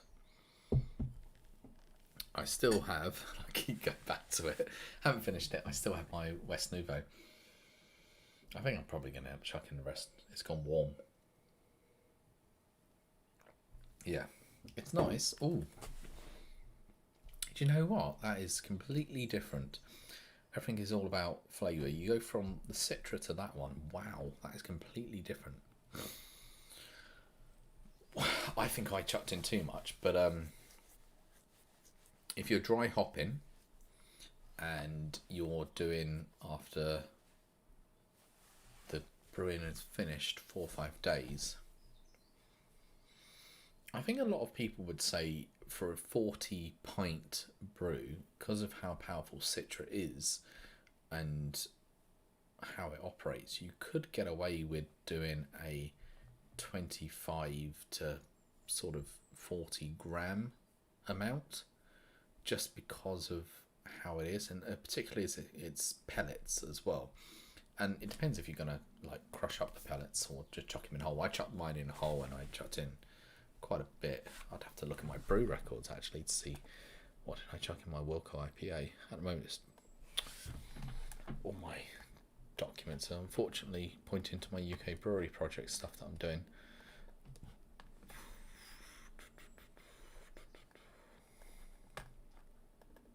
Brewing. I thought I logged that one. No, it's not on here. It's on my phone somewhere. I can't remember how much I put in. Does it? If I quickly YouTube and I go to my actual studio and I see the description I put on, how much did I actually put in that again? So Wilk IPA.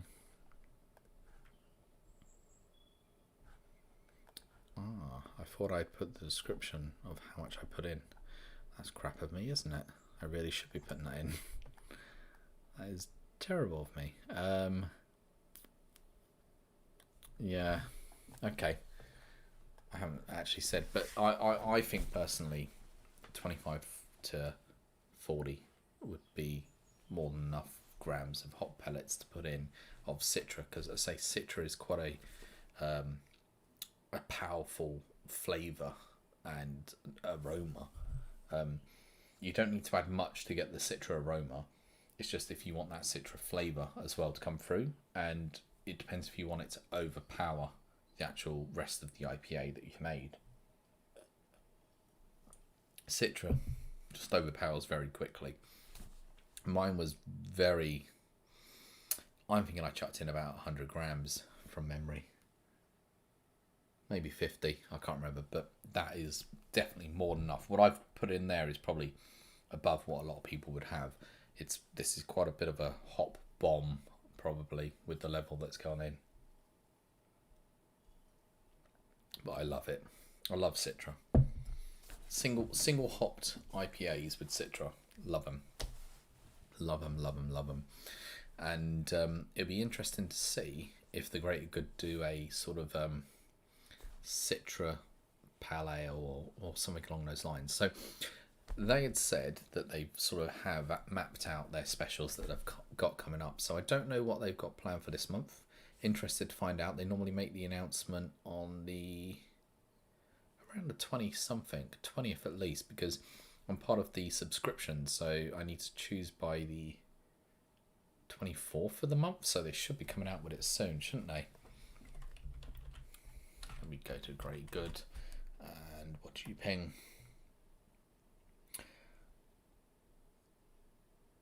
You scared me there a bit there, Joey. You said, man, I am refreshed. Just shaved and shaved my head. Just shaved what?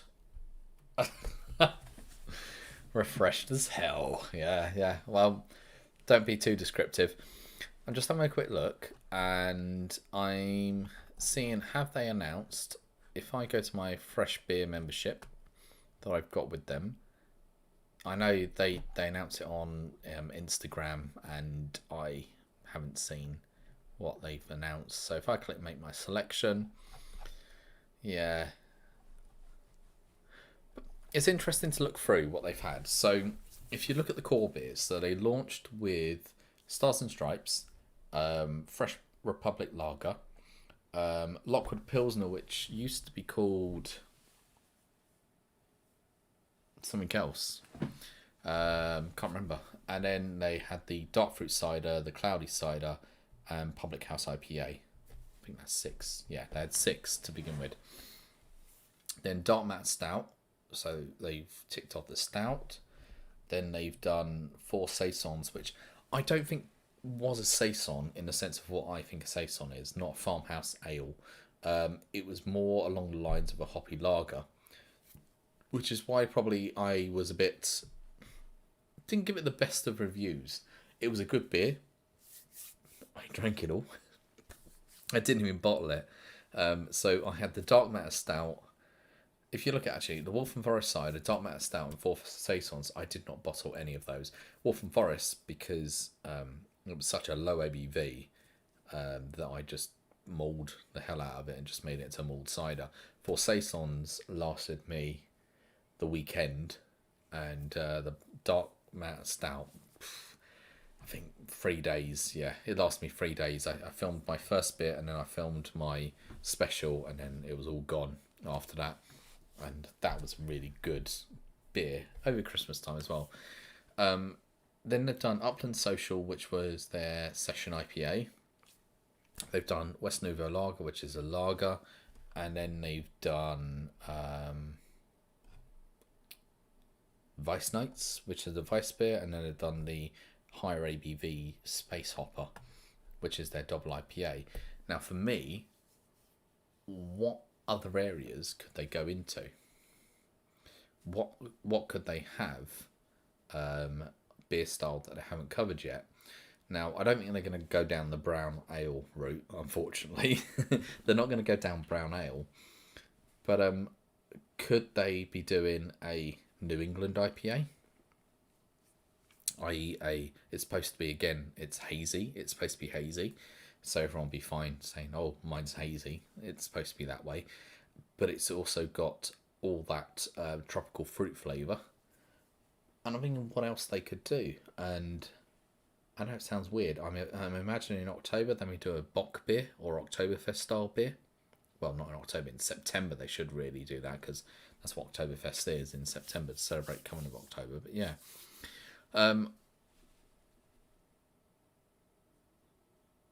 That's fine, mate. Steve, I will be finishing at 6 and in under 20 minutes. I've got no other beer at the moment. This is my last one. Gonna finish this up and then I'll be heading, and then I'll join yours whenever you're ready at that stage. So I'll be going across to Steve's channel. Steve's channel, it'll be beer chat, general chat, any chat at that stage. So if you want to carry on after this, then certainly join across to Steve's channel, which I should really ping a link in, shouldn't I, Steve? I will ping it just before I go, actually, at that stage.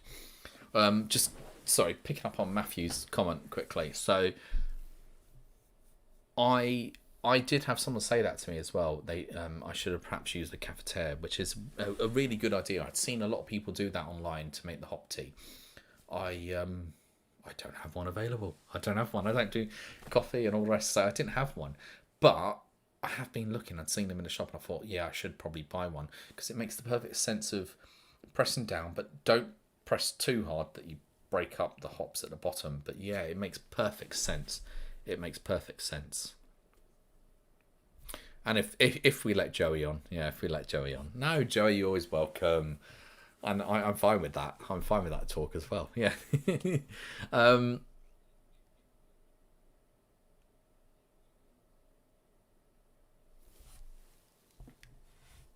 Just what is going on with my... I just realised some of my sounds echoing slightly. I'm not sure if you guys were picking up on that. The whole time my sound may have been echoing. Bloody hell. Yeah. I'm glad it worked well. Pressure drop, clear dock, and then reattached with the hop tea 3 more days. Have you actually had that one then, Matthew? Have you actually had it conditioned and drank it? And what beer did you use in the pinter? Was that the Stars and Stripes? Was it one of the lagers that you've ended up hopping? Was it the Four Saisons Session IPA? Because that would be a good one to hop. The reason why I chose the Stars and Stripes, there was a particular reason, because it was the only one I could see on their website where they mentioned particularly the hops that were in the beer. Because I knew the hops, I could then say, right, I'm going to dry hop these. But I seen it had Simcoe, and because it had Simcoe, I went, I'm not doing that. Now, when I look at like the Public House IPA, you go onto the Public House IPA, it doesn't say hops, but the Stars and Stripes APA actually has an area where it says the hops, and I think it's the same with every other one apart from that, and it's quite disappointing. I'd be happy if they mentioned the hops that were going in them. Citra's all I love Citra. I've got some more Citra over there anyways, in my brewing little cupboard. I've got all my brewing stuff over there. Yeah, the Citra is, I said, it's Citra. I love Citra. Now the question is though, did the Citra go well with, or did it overpower the existing hop and flavour that was in there? So did you just taste Citra only, or were you able to taste the Simcoe that's in there as well? And the idea is, I don't like Simcoe anyway, so I would put Citra in there to overpower the Simcoe. But Stars and Stripes is Citra and Simcoe, isn't it? And I put Citra in, and I replaced the Simcoe with, and I can't remember for the life of me what I replaced it with, but I replaced it with something that's much better. And that is it's not an overpowering Citra beer. Citra's in there, but there's whatever the other one is that I can't remember I put in. But yeah, it's beautiful. You know it's a good brew when it doesn't last long as well. That's the idea. If the brew doesn't last, you've done your job. You've made a brilliant beer, and that's all you really want to know about at that stage, isn't it? I feel like I got a stuffy nose suddenly. Right, sorry. Just ping in. Sorry. Just double checking. Text and comments and that. Right. So I am not going to be on for longer than the next 15 minutes. I need to pop off, and then I'm going to join on to Steve's stream. Steve, have you already put up your stream, as in you're going to actually be having your stream or not? As in, have you pre-planned it and you got a stream link, or you're just going to go live? Either way, I'll wait for whatever you say.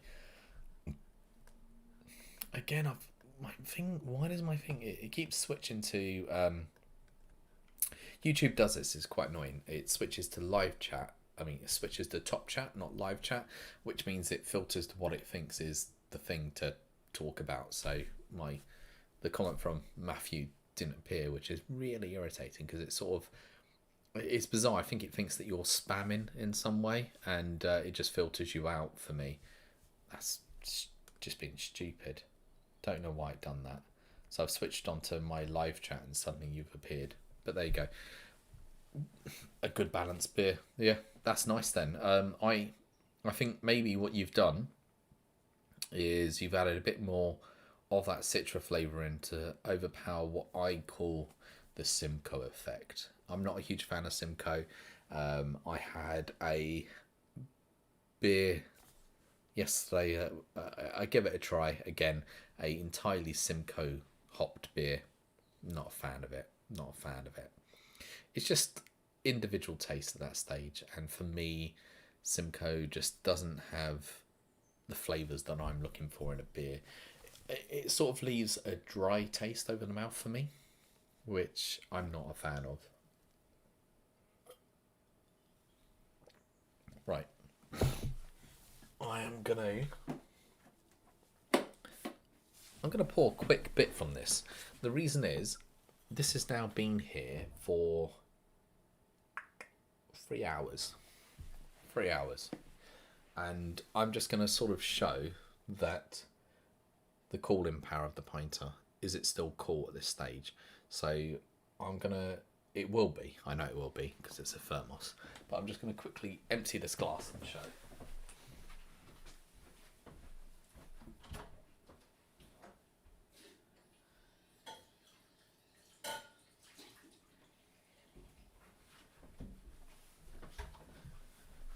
So obviously, this is not in direct sunlight because there's no bloody sun today. It's in light. I see a bit of blue cloud over there, and that's about it. But all the rest is dark clouds, and it looks like it's going to piss down again in a moment based on the clouds over there. Right, let's push myself away. Do that. It's in a bit of, it's wet glass, but that's fine. This is just for me to sort of show.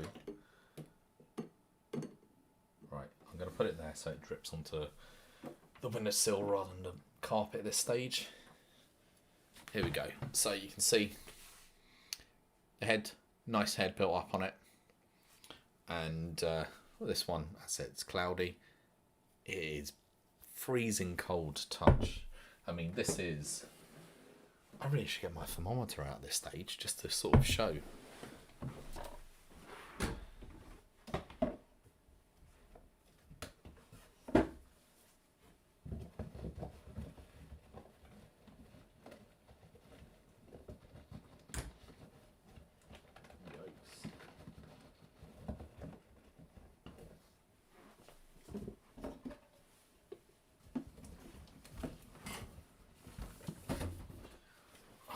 Bring out my brewing box of dreams right now.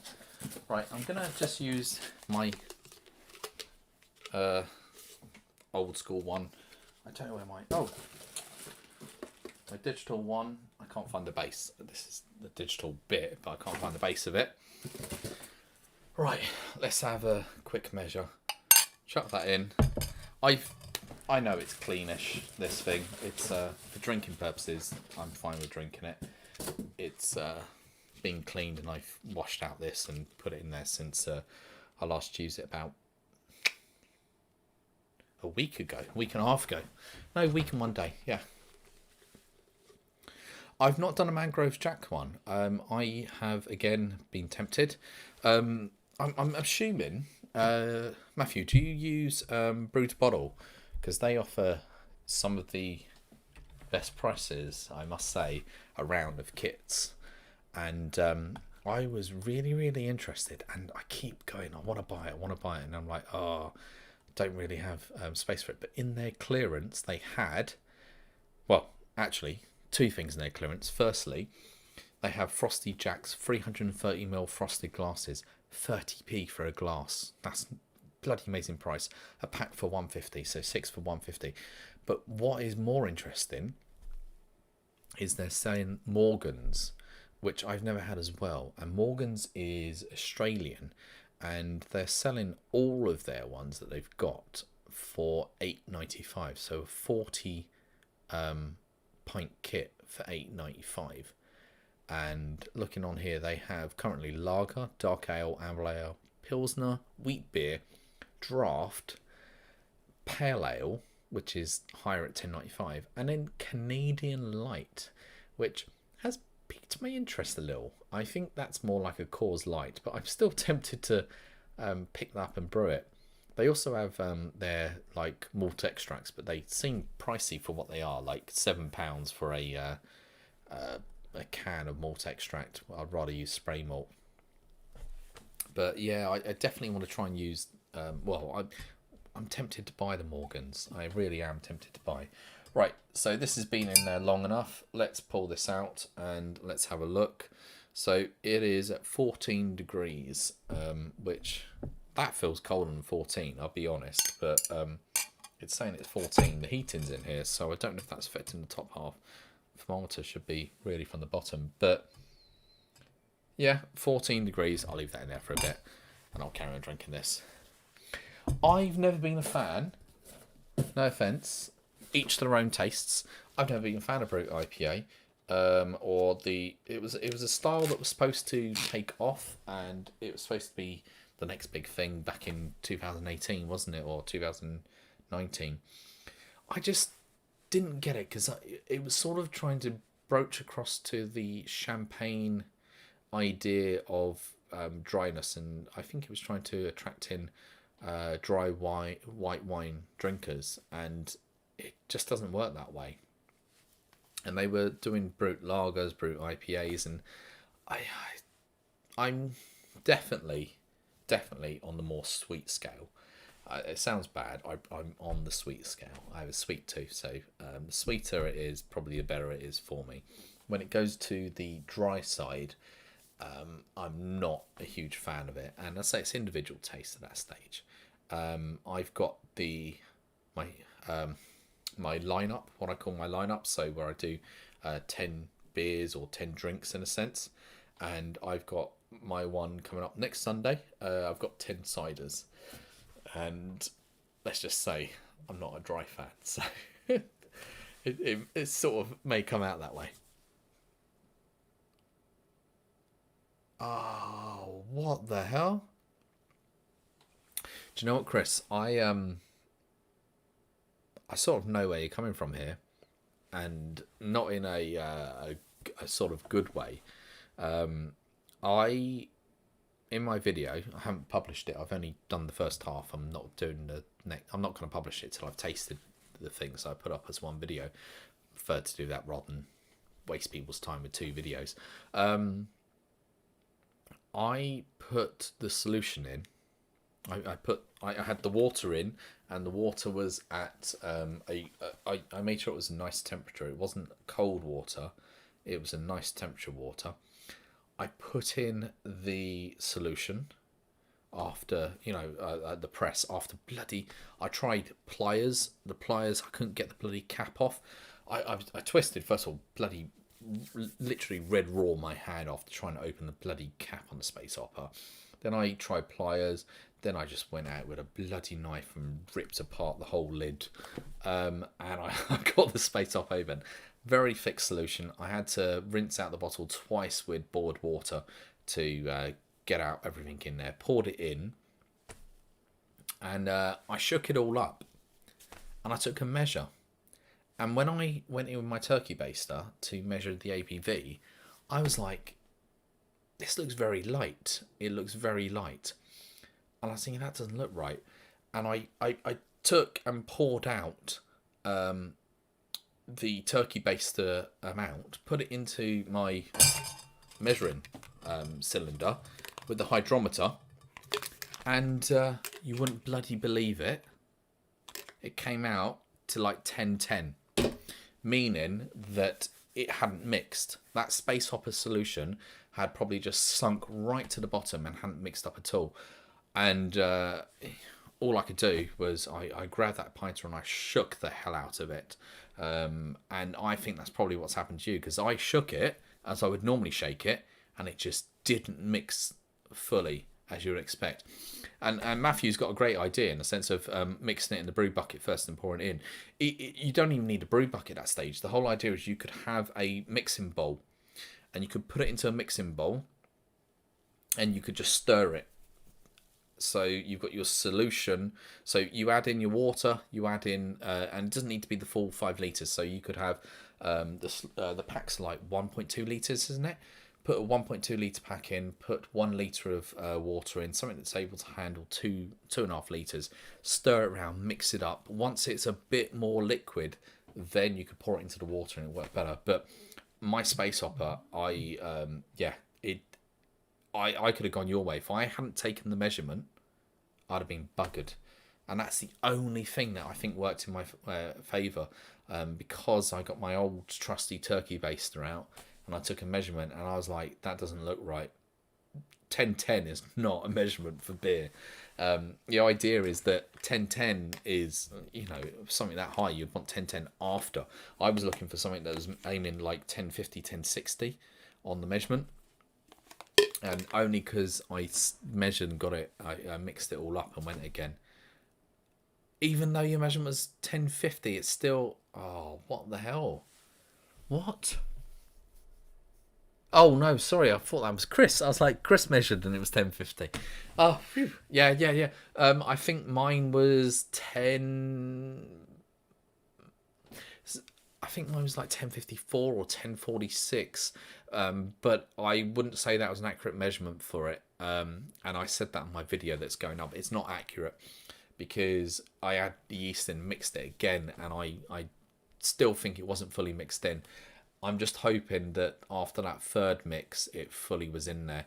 But yeah, Chris, I do think that Matthew has a point. Matthew's way with pre-mixing makes a lot of sense. It does make a lot of sense. And Adam, just going back to you, Calvers, please. Have the Calvers dry, just so you can tell me, because I can quickly run out to Lidl before, hopefully they run out.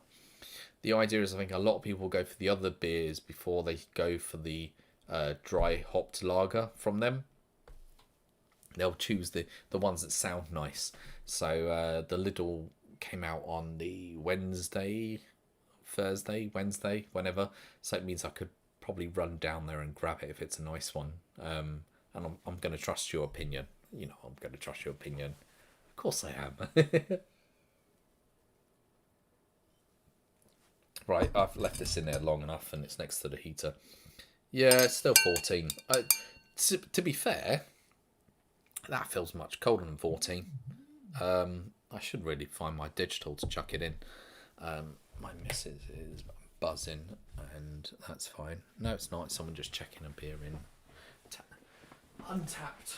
Right.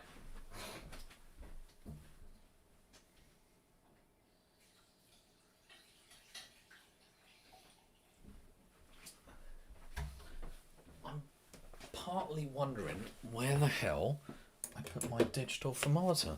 It literally arrived partway through my brewing. There we go. Right at the bottom of my beloved goodie box, which is my little brewing box where I put a lot of my brewing stuff that doesn't need to be kept temperature controlled really. Right, let's chuck this in. Let's see digitally what it's coming out to. Oh, it looks like it's warmed up. So it's coming out as about 15, and you can see it slowly dropping a bit, 15.2. And that's been out here for a while as well. That's not bad for a beer. And what I'm pointing out is that this has been up here for, well, you can see the radiator beneath it that's giving off the heat, for over 3 hours now, so it's not doing too bad. Right, I am going to end up calling it quits right now because I'm going to take a little break and then I'm going to join Steve's, although I'm sort of going, oh, I feel absolutely hammered right now. I haven't even had too much to drink, I don't think, although nothing's that strong. But yeah, I'm going to call it for today. I was just double checking. It was Amarillo hops. That was the other one. I've got a vacuum bag in there. So in my Stars and Stripes, it was Citra and Amarillo that I chucked in. So I was just double checking what I had put in there. And yeah, Amarillo, I chose it because if I have a quick look, yeah, alpha acid 8.9. So that's perfect for me. 8.9 alpha acid, meaning that I'm trying to get something that's not got high bitterness at that stage. And it looks like I'm not going to have a break. It looks like I'm going to jump straight in from one stream to the other. Steve, if you go live and ping me on Insta, considering I don't really even use Insta apart from this, that would be perfect. I am going to call it quits, and I'm going to go over to Steve's Brewing channel. Steve's Brewing channel link right there, and he's got a live that's going soon, now, in a second, and I'll be there in a few minutes.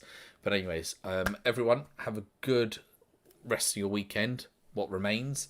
And I said, I've had some good beers. The Stars and Stripes is amazing. I've dry hopped it myself, and it's obviously, I think as a base beer, it's a good beer.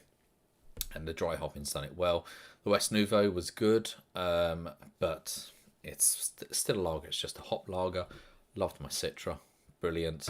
Obviously had my dodgy Stars and Stripes that still smells like a damp cloth. So that's obviously had some sort of infection or gone bad, and obviously squirted all in my face. And then I've had my lovely Pinter up here, which was with my all grain, which we can see right here, which is the most cloudiest bugger you're probably going to see in a long time. It is so freaking cloudy. Look at that. You can see the outline of my finger. You're very lucky. I'm not giving you the finger, but you can see the outline of it.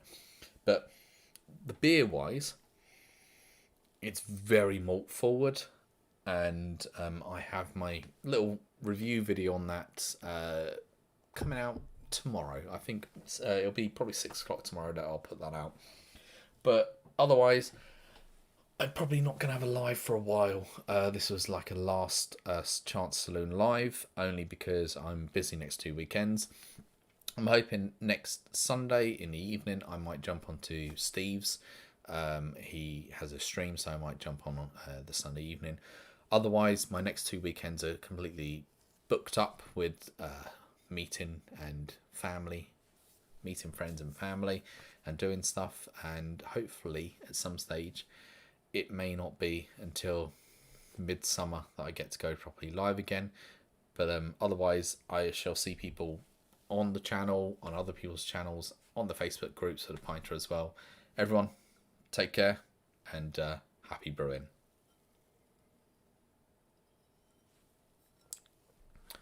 Oh, I do love Citra.